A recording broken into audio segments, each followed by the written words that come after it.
Bonjour et bienvenue à ce tutoriel portant sur la 5e étape de la rédaction de la planification financière avec Prévisio, les prévisions de dépenses ou budget de caisse. À la fin de ce tutoriel, vous serez en mesure d'expliquer les liens entre la trésorerie et les autres étapes de la planification financière, de distinguer les différents types de dépenses, de comptabiliser l'information pertinente au budget de caisse. Le budget de caisse est composé des revenus de l'entreprise ainsi que de la plupart des dépenses d'opérations courantes de votre entreprise. Prévisio présente les budgets de caisse 1 et 2. Le budget de caisse 1 présente les recettes, qui sont les rentrées d'argent vers l'entreprise, et les dépenses courantes, réparties en 3 catégories: les dépenses de production, les dépenses reliées aux ventes et les dépenses d'administration. Le budget de caisse 2 présente principalement les dépenses en immobilisation. Parcourons donc les grandes sections du budget de caisse.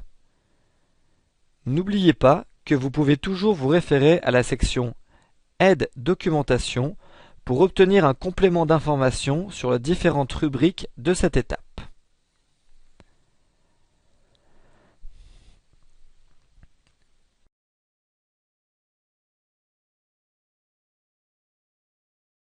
Dans la section Encaissement, la majorité de l'information provient des étapes précédentes. C'est l'information qu'on le retrouve dans les cases grises. Il y a 2 sections à compléter si nécessaire.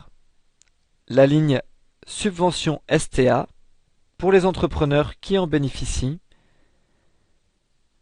et la ligne Remboursement de dépôt exigé. Il s'agit de remboursements provenant d'avances versées à des fournisseurs. Dans la section des dépenses courantes, reliées à la production, aux ventes et à l'administration, on inscrira toutes les dépenses d'opération.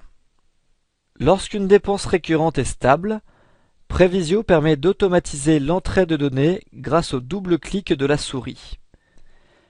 Par exemple, si notre loyer coûte 900 $ par mois, nous l'indiquerons pour le premier mois.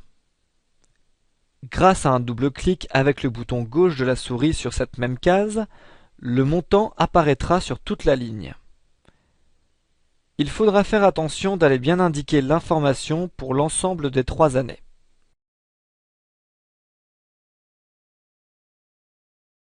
Par exemple, ici, le loyer monte à 950 $ pour la 2e année.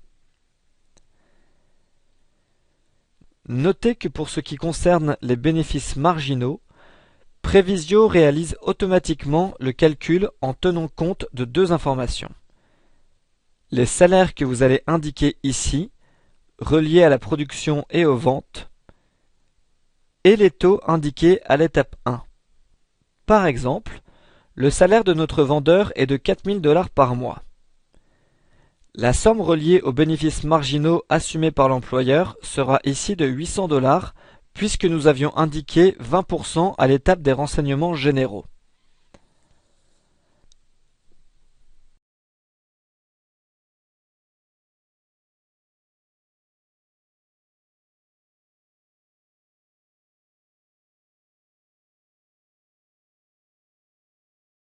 Rappelez-vous, il faut inscrire vos dépenses prévues pour 3 années.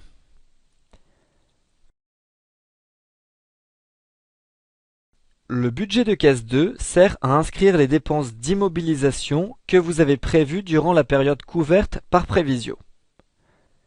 Les informations indiquées ici se retrouveront dans la section Coût du projet, dans la colonne à acquérir. Par exemple, si nous prévoyons acheter du mobilier de bureau au coût de 1000 $ au 2e mois, on le retrouvera dans les coûts du projet.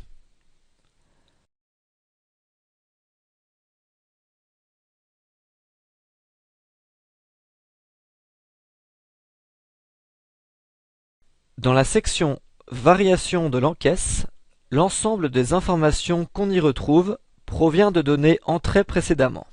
Notons les sections que vous pouvez compléter. Les acomptes provisionnels pour les impôts et les remboursements aux actionnaires sur la mise de fonds initiale. Les achats non linéaires serviront seulement lorsque vous faites des achats d'inventaire à revendre de façon périodique mais non systématiquement à chaque semaine ou chaque mois.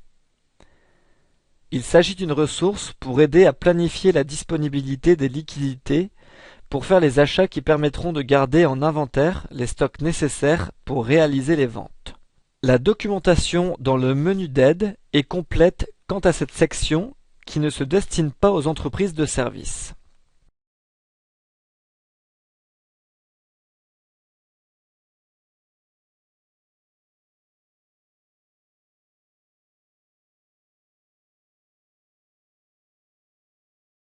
Dans le cadre de ce tutoriel, nous avons exploré les sections reliées au budget de caisse.